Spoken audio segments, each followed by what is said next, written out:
Kochi mayor തെരഞ്ഞെടുപ്പിൽ അവലംബിച്ച ശൈലിയാണ് മുഖ്യമന്ത്രി തർക്കത്തിൽ യഥാർത്ഥത്തിൽ വി.ഡി. സതീശന് വെല്ലുവിളിയാവുന്നത്. ജനപ്രതിനിധികളുടെ പിന്തുണ ആർക്കൊപ്പം എന്ന കണക്കെടുത്താണ് കൊച്ചിയിൽ മേയറെ നിശ്ചയിച്ചത്.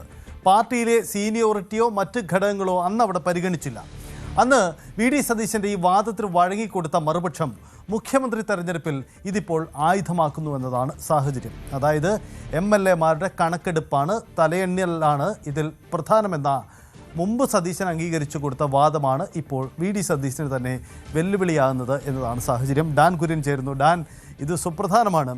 അന്ന് കൊച്ചി മേയർ തെരഞ്ഞെടുപ്പിൽ യഥാർത്ഥത്തിൽ സീനിയോറിറ്റി അടക്കം മറ്റു ചില പരിഗണനയും മറ്റു ചില പേരുകളുമാണ് വന്നത്. പക്ഷേ സംഭവിച്ചത് മറ്റൊന്നാണ്.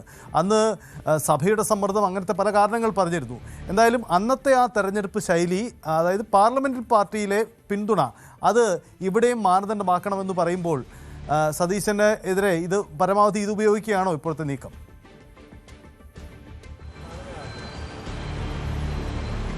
നമുക്കറിയാം, തദ്ദേശ തെരഞ്ഞെടുപ്പിൽ കേരളം ആവേശത്തോടെ ഉറ്റുനോക്കിയ ഒരു തെരഞ്ഞെടുപ്പായിരുന്നു എറണാകുളത്ത് കോർപ്പറേഷൻ നഗരസഭാ തെരഞ്ഞെടുപ്പുമായി ബന്ധപ്പെട്ട് നടന്നത്. അന്ന് KPCC ജനറൽ സെക്രട്ടറി കൂടിയായ മാധ്യമ വിഭാഗത്തിൻ്റെ ചുമതലയുള്ള ദീപ്തി മേരി വർഗീസിനെ അവർ കൗൺസിലർ സ്ഥാനത്തേക്കല്ല മത്സരിക്കുന്നത്, താൻ മേയർ സ്ഥാനത്തേക്ക് തന്നെയാണ് എന്ന് വ്യക്തമാക്കിക്കൊണ്ടാണ് പ്രചാരണ രംഗത്തടക്കം ദീപ്തി മേരി വർഗീസ് നിറഞ്ഞു നിന്നത്. അങ്ങനെ ദീപ്തി മേരി വർഗീസ് നഗരസഭാ തെരഞ്ഞെടുപ്പിൽ ഉജ്ജ്വലമായ വിജയം നേടുകയും ചെയ്തു. പക്ഷേ ആദ്യ നാടകീയമായി KC പക്ഷത്തെ മുൻനിര പോരാളിയായ ദീപ്തി മേരി വർഗീസ് കൊച്ചി മേയർ ആകാതിരിക്കുന്നതിന് വേണ്ടി വി.ഡി. പക്ഷം നടത്തിയ നീക്കം വലിയ തരത്തിൽ നാടകീയമായ സംഭവങ്ങൾക്കാണ് കൊച്ചിയിൽ വഴിവെച്ചത്. അങ്ങനെയാണ് മിനിമോൾ ഈ അംഗങ്ങളുടെ പിന്തുണ മിനിമോൾക്കാണ് എന്ന ഒരു സാഹചര്യം ഉണ്ടാകുകയും അങ്ങനെ കൊച്ചി കോർപ്പറേഷൻ മേയറായി മിനിമോൾ എത്തുകയും ദീപ്തി മേരി വർഗീസിന് ആ സ്ഥാനനഷ്ടം ഉണ്ടാകുകയും ചെയ്യുന്നത്. അന്ന് KC പക്ഷത്തെ വിശ്വസ്തനായ മാത്യു കുഴൽനാടൻ മാധ്യമങ്ങൾക്ക് മുമ്പിൽ നടത്തിയൊരു പ്രതികരണമുണ്ട്. ഇതാണ് ഒരു നേതാവിനെ തിരഞ്ഞെടുക്കുന്നതിനുള്ള മാനദണ്ഡമെങ്കിൽ ഇനി അങ്ങോട്ട് എല്ലാ തെരഞ്ഞെടുപ്പുകളിലും എല്ലാ നടപടിക്രമങ്ങളിലും ഇതേ അംഗബലം തന്നെയായിരിക്കും നേതാവിനെ തിരഞ്ഞെടുക്കുന്നതിനുള്ള മാനദണ്ഡം. അത് ഇതോടെ വ്യക്തമായിരിക്കുകയാണ്. അവിടെ മുതൽ KC വേണുഗോപാലിൻ്റെ നീക്കങ്ങൾ വളരെ കൃത്യമായിരുന്നു. KC വേണുഗോപാൽ പക്ഷത്തിൻ്റെ നീക്കങ്ങൾ കൃത്യമായിരുന്നു. ആദ്യം അവർ അതിൽ വിജയിച്ചത് കോൺഗ്രസിൻ്റെ സ്ഥാനാർത്ഥി നിർണയവുമായി ബന്ധപ്പെട്ട് നടന്ന ചർച്ചകളിലാണ്. 90-ലധികം സീറ്റുകളിൽ കോൺഗ്രസ് തനിയെ മത്സരിക്കുമ്പോൾ അതിൽ 60-ലധികം ആളുകൾ KC വേണുഗോപാലിൻ്റെ വിശ്വസ്തരെ സ്ഥാനാർത്ഥി പട്ടികയിൽ ഉൾപ്പെടുത്താൻ കഴിഞ്ഞു എന്നതാണ് KC പക്ഷത്തിൻ്റെ ആത്മവിശ്വാസം വർദ്ധിപ്പിച്ചത്. അന്നേ അപകടം മണത്തിരുന്നു വി.ഡി. സതീശൻ പക്ഷം. അതുകൊണ്ടാണ് ഘടകകക്ഷികളുടെ, ലീഗ് അടക്കമുള്ള ഘടകകക്ഷികളുടെ പിന്തുണ ഉറപ്പാക്കാനുള്ള നീക്കം അവരുടെ ഭാഗത്ത് നിന്ന് ഉണ്ടാകുകയും ചെയ്തത്. അന്ന് പക്ഷേ KC പക്ഷത്തെ ആശങ്കയിലാക്കിയിരുന്ന ഒരു കാര്യം, 75 അല്ലെങ്കിൽ 76 മാത്രം സീറ്റുകൾ നേടിക്കൊണ്ടാണ് UDF അധികാരത്തിലേക്ക് വരുന്നതെങ്കിൽ ലീഗ് എടുക്കുന്ന നിലപാട് നിർണായകമായി മാറും. നിലവിലെ സാഹചര്യത്തിൽ സതീശനുമായി വളരെ അടുത്ത ബന്ധം പുലർത്തുന്ന ലീഗ് നേതൃത്വം സതീശന് വേണ്ടി വാദിച്ചാൽ എന്ത് ചെയ്യും എന്നുള്ളതായിരുന്നു. അതുകൊണ്ട് തന്നെയാണ് ജയസാധ്യതയുള്ള മണ്ഡലങ്ങൾ, അതായത് കോൺഗ്രസിന് ജയസാധ്യതയുള്ള മണ്ഡലങ്ങൾ കേന്ദ്രീകരിച്ചുകൊണ്ട് രാഹുൽ ഗാന്ധിയുടെയും പ്രിയങ്ക ഗാന്ധിയുടെയും രേവന്ത് റെഡ്ഡിയുടെയും DK ശിവകുമാറിൻ്റെയും സിദ്ധരാമയ്യയുടെയും ഒക്കെ പ്രചാരണം, അതായത് കോൺഗ്രസിൻ്റെ ദേശീയ താരനിരയെ പ്രചാരണ രംഗത്ത് സജീവമാക്കിയത് KC പക്ഷത്തെ സ്ഥാനാർത്ഥികൾ മത്സരിക്കുന്ന മണ്ഡലങ്ങളിലായിരുന്നു. അത് കൃത്യമായി തന്നെ നേതൃത്വത്തിനും അറിവുള്ളതാണ്. അവിടെ പരമാവധി KC പക്ഷത്തുള്ള സ്ഥാനാർത്ഥികളെ ജയിപ്പിച്ചെടുക്കുന്നതിനുള്ള നീക്കം നടന്നു. ആ നീക്കം ഫലം കാണുകയും ചെയ്തു. അതാണ് ഒടുവിൽ ഇപ്പോൾ പുറത്തു വരുന്ന കണക്കുകൾ ശരിയാണെങ്കിൽ ജയിച്ചു വന്ന MLA-മാരുടെ ഹിതപരിശോധന നടത്തിയപ്പോൾ 45 മുതൽ 48 പേർ വരെ KC വേണുഗോപാലിൻ്റെ മാത്രമായോ അല്ലെങ്കിൽ മറ്റൊരു പേര് നിർദ്ദേശിച്ച കൂടി KC വേണുഗോപാലിൻ്റെ കൂടെ പേരോ പറയുന്ന സാഹചര്യമുണ്ടായത് അതിനാടകീയമായി KC പക്ഷം നടത്തിയ ഈ നീക്കമാണ്, ആ തന്ത്രമാണ് വി.ഡി. പക്ഷത്തിന് ഓർക്കാപ്പുറത്തുള്ള അടിയായി മാറിയത്. ആ തിരിച്ചടിയാണ് മുഖ്യമന്ത്രി പദത്തിലേക്കുള്ള വി.ഡി. സതീശൻ്റെ യാത്രയ്ക്ക് പാതി വഴിയിൽ തടസ്സം തീർക്കുന്ന സാഹചര്യമുണ്ടാക്കിയത്. അതായത് ദീപ്തി മേരി വർഗീസിനെ കൊച്ചി മേയറാകുന്നതിൽ നിന്ന് വെട്ടാനായി വി.ഡി. പക്ഷം നടത്തിയ നീക്കം ഒടുവിൽ വി.ഡി. സതീശന് 5 വർഷം പ്രതിപക്ഷ നേതാവായിരുന്ന വി.ഡി. സതീശന് മുഖ്യമന്ത്രി കസേരയിലേക്കുള്ള വഴിയിൽ വലിയൊരു തടസ്സമായി മാറുന്ന അസാധാരണമായ രാഷ്ട്രീയ സാഹചര്യമാണ് ഇപ്പോഴുണ്ടായിരിക്കുന്നത്. യെസ്, അതാണ് സാഹചര്യം. എന്തായാലും ഞാൻ സൂചിപ്പിക്കുന്നത് പോലെ കൊച്ചി മേയർ തെരഞ്ഞെടുപ്പിൻ്റെ മാനദണ്ഡം ഇവിടെയും ഉണ്ടാവണമെന്ന വാദമുയരുമ്പോൾ എന്താണ് ഇതിൻ്റെ പ്രതിസന്ധി എന്നതാണ് കൗതുകം. ഇനിയൊരു പ്രധാനപ്പെട്ട കാര്യം കൂടിയുണ്ട്. മുഖ്യമന്ത്രി ആരാകുമെന്ന തീരുമാനം ഉണ്ടാകുന്നതിനോടൊപ്പമോ അതിനോട് ചേർന്നോ തീരുമാനമുണ്ടാവേണ്ട ഒരു കാര്യമുണ്ട്. ആരാവണം പുതിയ KPCC പ്രസിഡന്റ്?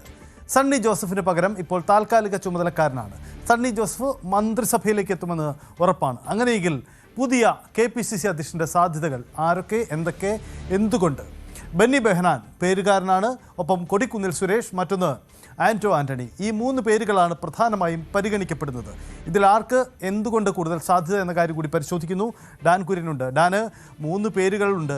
ഒരുപക്ഷെ മുഖ്യമന്ത്രി ഏത് സമുദായത്തിൽ നിന്ന് എന്നത് നോക്കിയാവാം KPCC അധ്യക്ഷനെ നിശ്ചയിക്കുക. നിലവിൽ അങ്ങനെയെങ്കിൽ ഒരു ക്രിസ്ത്യൻ മുഖം പരിഗണിക്കപ്പെടാനുള്ള സാധ്യതയല്ലേ കൂടുതലായി കാണേണ്ടതോ? അതല്ല, കൊടിക്കുന്നിൽ സുരേഷിനെ പരിഗണിച്ചാൽ അത് മറ്റൊരു രീതിയിലും നേട്ടമാകുന്നുണ്ട്. എന്താണ് സാധ്യതകൾ?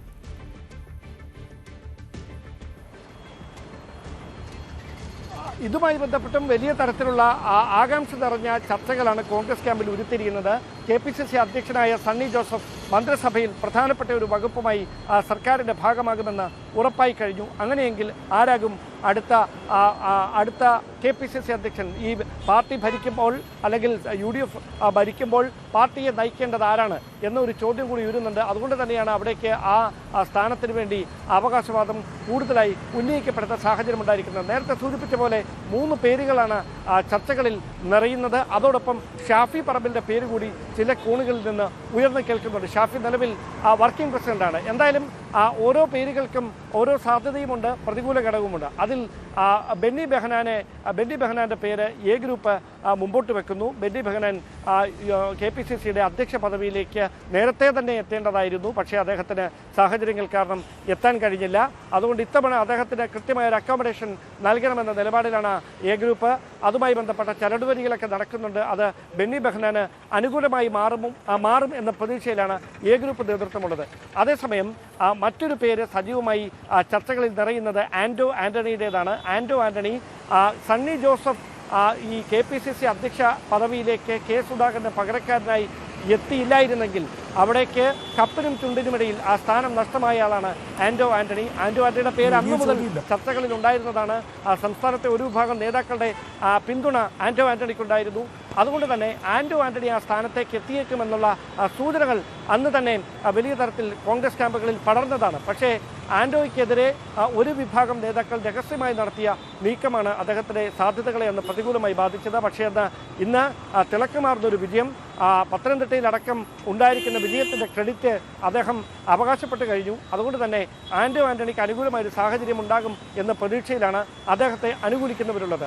അതിന് പുറമെയാണ് കൊടിക്കുന്നിൽ സുരേഷ്, കോൺഗ്രസിൻ്റെ വർക്കിംഗ് കമ്മിറ്റി അംഗം കൂടിയായ കോൺഗ്രസിൻ്റെ ഒരു ദേശീയ മുഖമാണ് കൊടിക്കുന്നിൽ സുരേഷ് ദളിത് സമുദായത്തിൻ്റെ പ്രതിനിധിയായി അദ്ദേഹം KPCC അധ്യക്ഷ പദവിയിലേക്ക് എത്തേണ്ടതുണ്ട് എന്ന് അദ്ദേഹത്തെ അനുകൂലിക്കുന്നവർ നേരത്തെ മുതൽ നിലപാടെടുക്കുന്നതാണ്. അദ്ദേഹത്തിന് വേണ്ടി വലിയ തരത്തിൽ അത്തരത്തിലുള്ള സമ്മർദ്ദ നീക്കങ്ങളൊക്കെ നടന്നതാണ്. അദ്ദേഹത്തിന് ഈ നിയമസഭാ തെരഞ്ഞെടുപ്പിൽ മത്സരിക്കാൻ താല്പര്യമുണ്ടായിരുന്നു. പക്ഷേ പാർട്ടി അദ്ദേഹത്തിന് ഒരു MPമാരും മത്സരിക്കേണ്ടതില്ല, അത് തെറ്റായ സന്ദേശം നൽകുമെന്ന കാരണം പറഞ്ഞ് കൊടിക്കുന്നിൽ സുരേഷിന് അവസരം നിഷേധിക്കുന്ന സാഹചര്യമുണ്ടായി. അതിന് ഒരു നീതിപൂർവമായ ഒരു പ്രതിഫലമായി കൊടിക്കുന്നിൽ സുരേഷിനെ KPCC അധ്യക്ഷ സ്ഥാനത്തേക്ക് എത്തിക്കണം എന്ന് താല്പര്യപ്പെടുന്ന ദളിത് പിന്നോക്ക വിഭാഗങ്ങൾ കോൺഗ്രസിലുണ്ട്.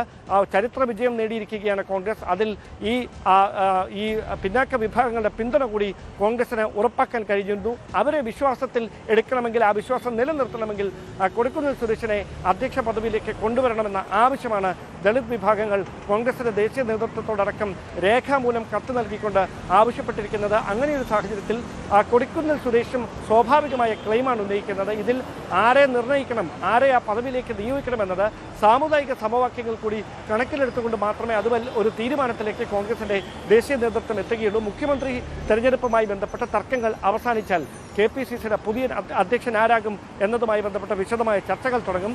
അവിടെ ഏറ്റവും മുൻപന്തിയിൽ സജീവമായി ചർച്ചകളിൽ നിറഞ്ഞിരിക്കുന്നത് ഈ 3 പേരുകളാണിപ്പോൾ. കൂടുതൽ വാർത്തകൾക്ക് News 18 Keralam YouTube channel subscribe ചെയ്യുക.